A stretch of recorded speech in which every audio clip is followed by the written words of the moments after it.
We have been looking at Alain Renou's French philosopher, his definition of, not definition, but description of humanism.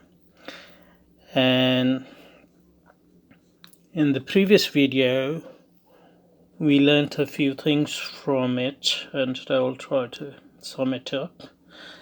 So what we said last time was that humanism for Renou is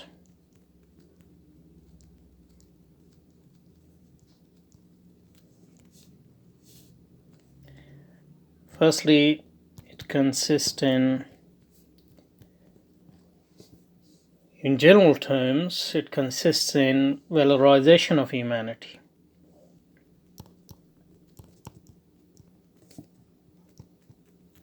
Valorization of humanity. And by valorization of humanity, what we specifically mean here is that humanity is elevated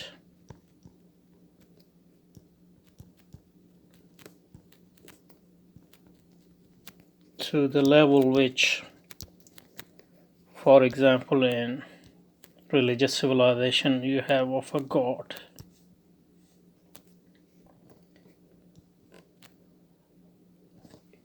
In terms of, so basically, what we have is a new civilization where not the god, but humanity is at the center.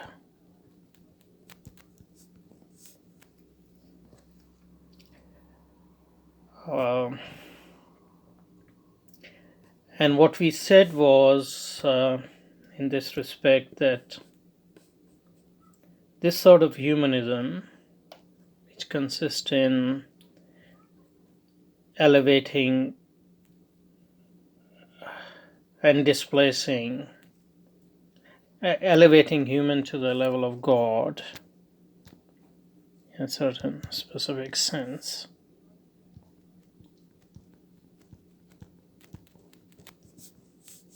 and replacing God as the center of civilization.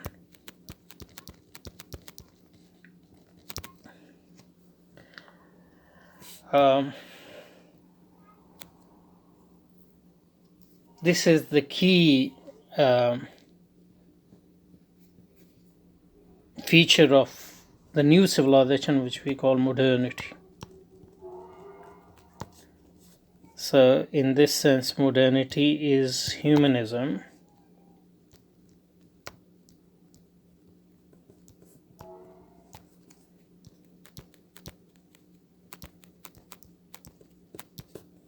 In the sense in which it places man at the center of a new civilization. New civilization which call modernity, and in this civilization, man plays similar sort of role which God played in, for example, Christian civilization before it. That's one of the point.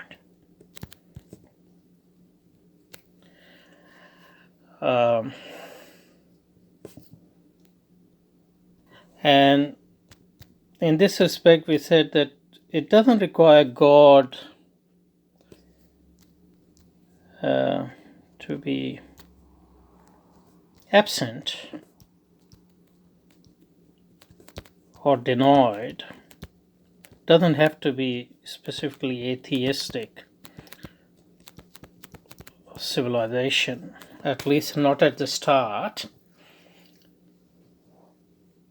But God loses his or her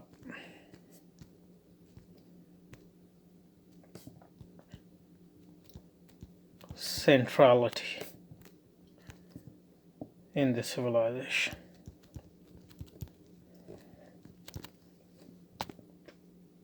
So God, in a sense, can stay, but as a tool for the greatness of man, rather than the greatest whose greatness is to be proclaimed by man.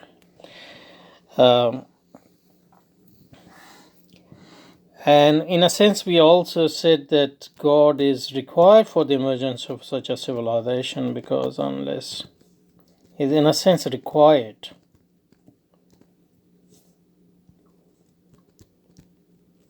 for the emergence of such a civilization,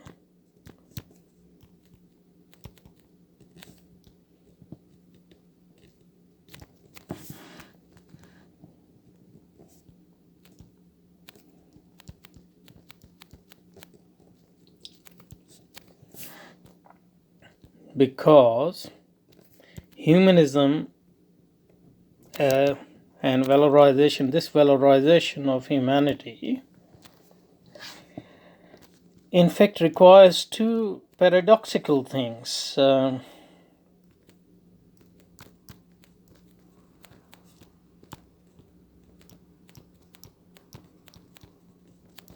these paradoxical things, I think, come out in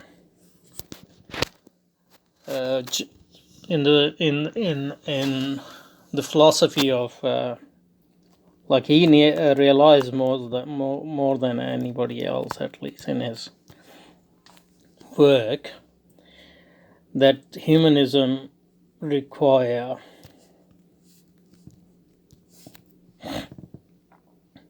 death of God,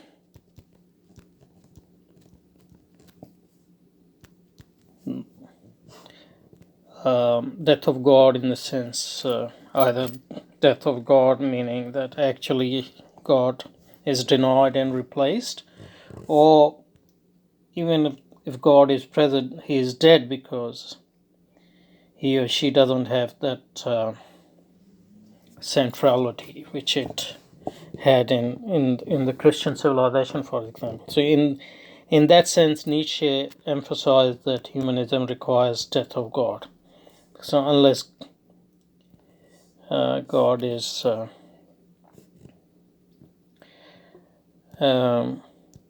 dead, man of modernity or man of humanism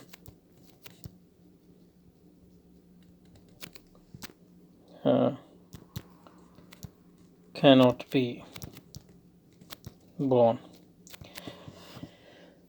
But paradoxically, and this is very important as well, but paradoxically, and here is the paradox, even it does require death of God, humanism, because as long as God is there as a central conception, there can't be any humanism. Even I mean, you can have all the elevation of man, but it still depends on God. But paradoxically, without God,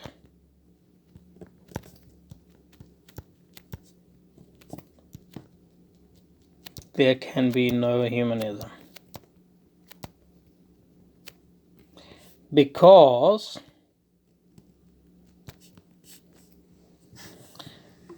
and I think Nietzsche also says that, and I think if you probably Foucault as well says that.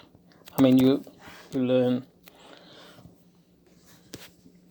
without God, that is Christian, Judeo-Christian God, there is no man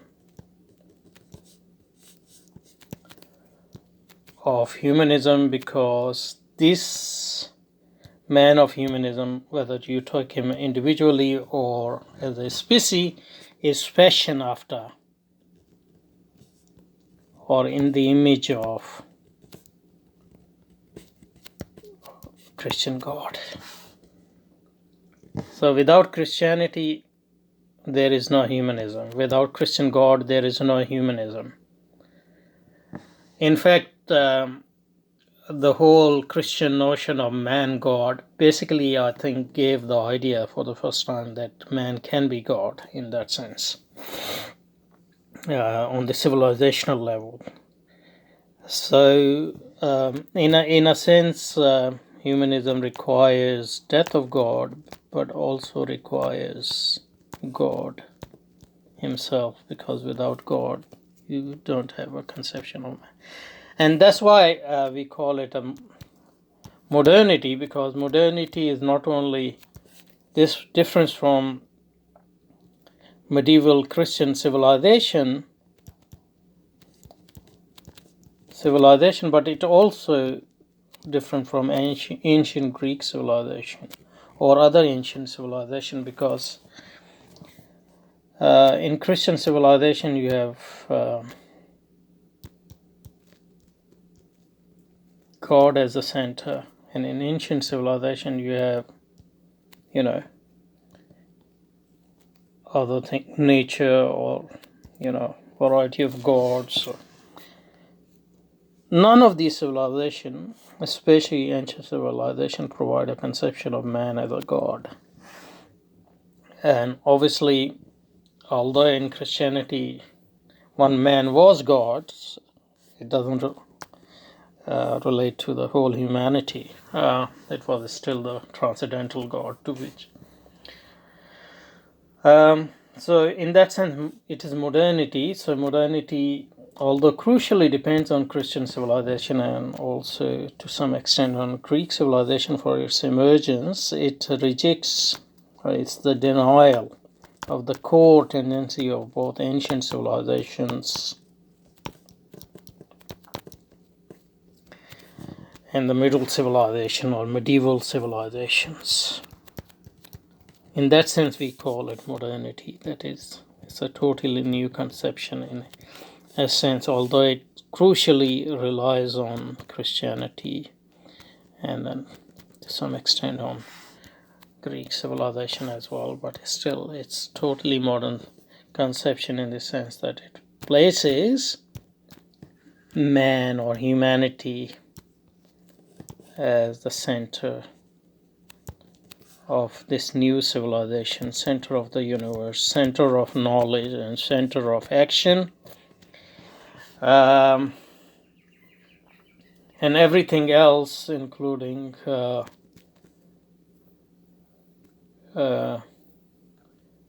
gods and nature, is subservient to this man in the same fashion they were to the Christian God. So in a sense, man itself, imagined after the Christian God, replaces the Christian God, and that becomes the fountain head of, or the foundation of our new modernity. And the third thing which we saw was that specifically this valorization of humanity in modernity is conceptualized through the conception of autonomy as self-determination, which means not determined by others and determined by herself. And that's also, this autonomy is in a sense also a crucial aspects of Christian God. So it's no wonder that modernity, which fashions its conception of man after Christian God, is also specifically understand the humanity of that man in its capacity of self-determination.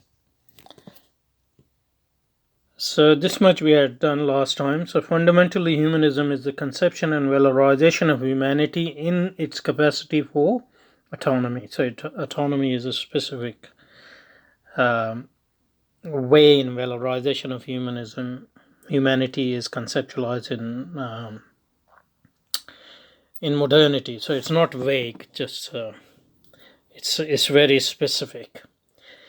What I mean is that what constitutes modernity is the fact that man thinks of himself, or should think of himself, as the source of his representations, that is knowledge, and acts. That's all its action, whether moral or legal or any other, as their foundation. So that's subjectivism, or their author. So that's the subjectivism which is important for modern epistemology and modern morality and modern legalism, and is crucially related to humanism. In a way, I'll just explain in a minute. Here he starts explaining the concept of autonomy more specifically.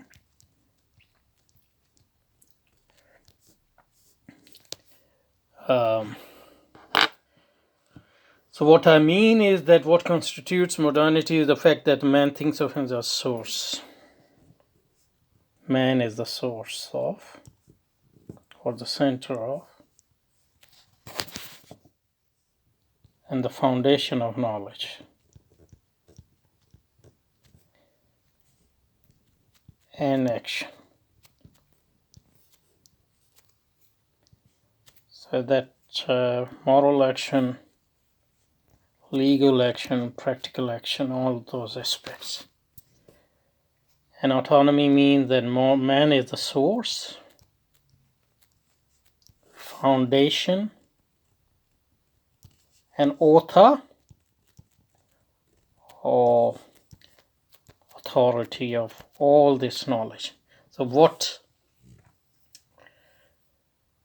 ascertain, provide the foundation for our knowledge is man himself. And what is the source of this knowledge is man himself. And what is the source of the certainty of the... So there's no knowledge beyond man, either in nature or in God. So in that sense, modern humanism is the rejection of all cosmic naturalism of ancient societies, and so also the rejection of the theism of Christian and Judaic civilizations, Islamic civilization. And similarly, the source and authority of all is action, whether moral. So is the source of morality, source of legality, the morality. That's Kantian morality, for example, legality. So modern legal system, unlike the Roman and Greek legal system, is based on the authority of man. And modern legal system is against Christian Judaic conception of law.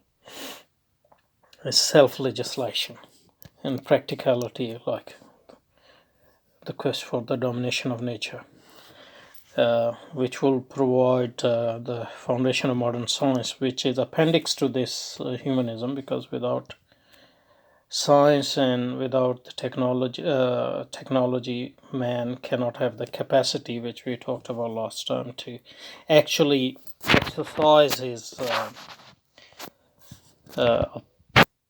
centrality and his ultimate authority, so to speak. And this notion of man as a source and authority of knowledge and action is exemplified in the philosophy of René Descartes, for example, who is the founder of modern philosophy for this very reason. Not for nothing that he is the founder of modern philosophy, because his philosophy is the exemplification of this humanism, this notion of man understand autonomy of humanity and their centrality as a source and authority of knowledge and action, was first systematically provided by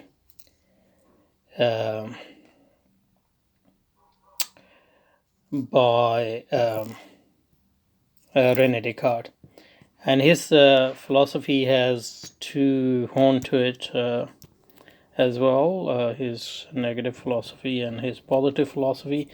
And his negative philosophy, he bases it on the conception of radical doubt, which is radical doubt as the foundation of everything, our knowledge and action. And this radical doubt is unique in the sense that you won't find this sort of radical doubt neither in ancient philosophy nor in medieval philosophy. So it's very, and this radical doubt, this absolute negation, is the rejection of all the dependence, basically rejection of all the dependence of man on any external sources and authorities for his knowledge or for his action. And it's also through his methodology, it's also proclaimed the will to overcome this dependence. So that's the first negative. In positive part,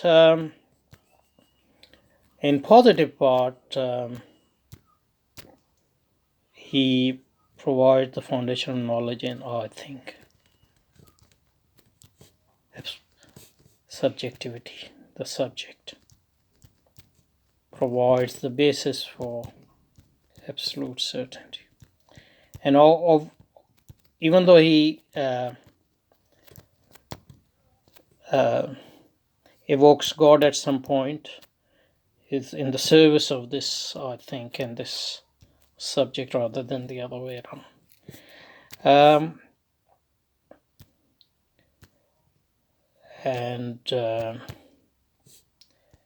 This subject provides the foundation of knowledge.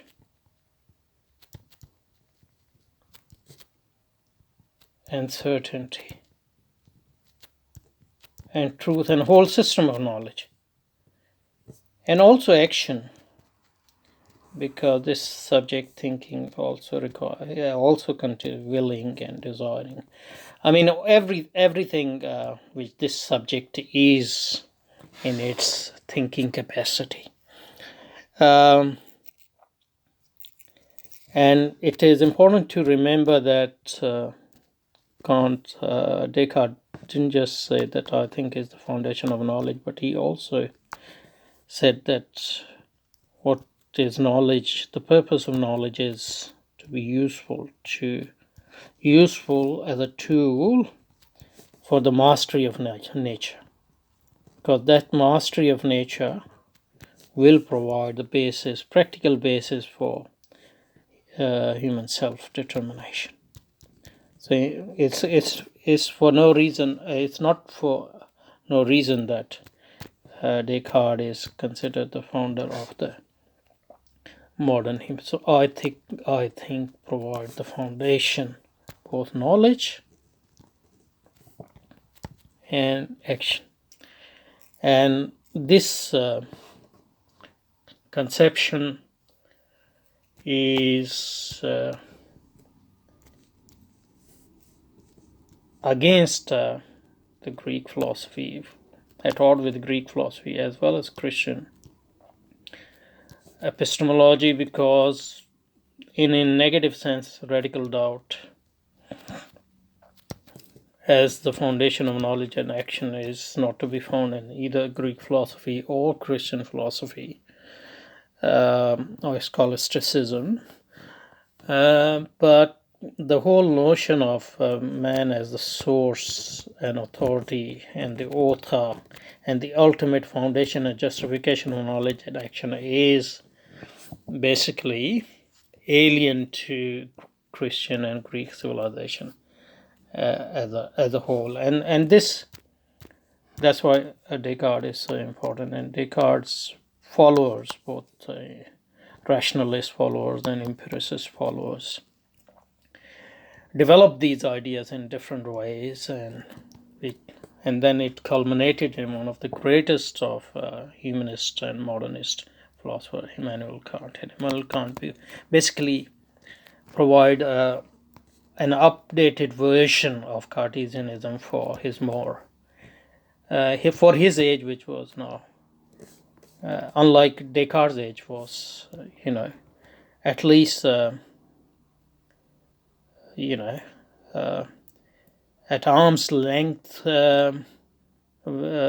as far as the Christendom or Christian civilization was concerned, because until 18th century Christianity and Christian civilization had weakened in Europe to the extent that Kant was able to provide a new version of Cartesianism without a reliance on Descartes' conception of God and all that. Okay, so this was explanation of what I said here. What I mean is that what constitutes modernity is the fact that. So what I mean is that what constitutes modernity is the fact that man thinks of himself as the source of his representation and acts as their foundation or their author. So this is the Descartes part, which I just explained. So I was hoping that I will be able to finish this, but Monsieur Renou's, I hope I'm pronouncing his name correctly, Monsieur Renou's, Alain Renou's short quotation seems richer than I first thought. I thought it was rich, but I can keep going and going. So I think still a lot of stuff is left there, although we have provided the foundation for what to come the next. The next is more like ornament. So we have provided the foundation, but we have to at least have another video, one more video to finish this off. Thank you.